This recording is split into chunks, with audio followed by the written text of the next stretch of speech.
एक लड़की थी, नाम था पीहू। ना माँ थी ना बाप, एक झोपड़ी में अकेली रहती थी। हर रोज सड़क किनारे बैठ जाती थी, फटे कपड़े, गंदे बाल और आंखों में भूख की जलती हुई आग।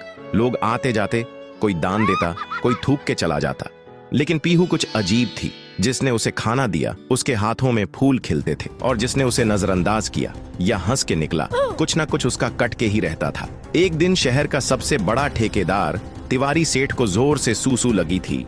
वहीं जगह आके गाड़ी रोकता है। गाड़ी से उतरते हुए देखकर पीहू हाथ जोड़ के बोली, भूख लगी है अंकल, कुछ दे दो। तिवारी ने हंस के कहा, जा भाग यहाँ से भूतनी के, और बिना शर्म के उस मासूम लड़की के ऊपर ही सूसू कर दिया। पीहू चुप रही, कुछ बोली नहीं, बस अपनी आंखों से सेठ को देखा। अगले दिन ब्रेकिंग न्यूज थी। तिवारी सेठ की गाड़ी का ब्रेक फेल हुआ था और पेड़ से टकराई और सिर धड़ से अलग। लोग बोले, कुदरत का न्याय है, लेकिन कुछ समझदार लोग धीरे से बोले, न्याय नहीं, ये उस भूखी बच्ची का श्राप है। और एक रात एक कॉलेज लड़का आया। पीहू ने हाथ फैलाया, भैया कुछ खिला दो, बहुत भूख लगी है। लड़का हंसा, तेरा पेट नहीं भरेगा कभी, चल हट। लड़का बोल के चला जाता है। उसी रात 2 बजे वो लड़का सो रहा था। उसे एक आवाज सुनाई दी, अब तुझे भूख लगेगी, पर खाने को कुछ नहीं मिलेगा, कभी नहीं।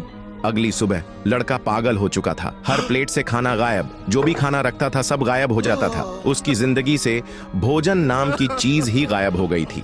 धीरे धीरे पीहू की कहानी फैल गई। जो उसे खिलाता है बच जाता है, जो हंसता है मिट जाता है। अब सड़क के कोने पे लोग लाइन लगा के खाना देने लगे, डर के मारे। लेकिन ट्विस्ट ये है, पीहू कोई इंसान नहीं है, वो एक भूखी आत्मा है जो सालों पहले इसी जगह पर खाना मांग रही थी, और एक नशे में चली गाड़ी ने उसे कुचल दिया था। तब से ना उसकी लाश मिली, ना इंसाफ मिला। उस दिन से वो बच्ची नहीं लौटी, एक भटकती आत्मा बन गई। तो दोस्तों, कभी किसी भूखे बच्चे को देखो तो नजरें मत फेरना, शायद वो इंसान ना हो, पर तुम्हारा इंसान होना वहीं तय होता है। कमेंट करो, पीहू को खाना दो, अगर इंसानियत अब भी जिंदा है।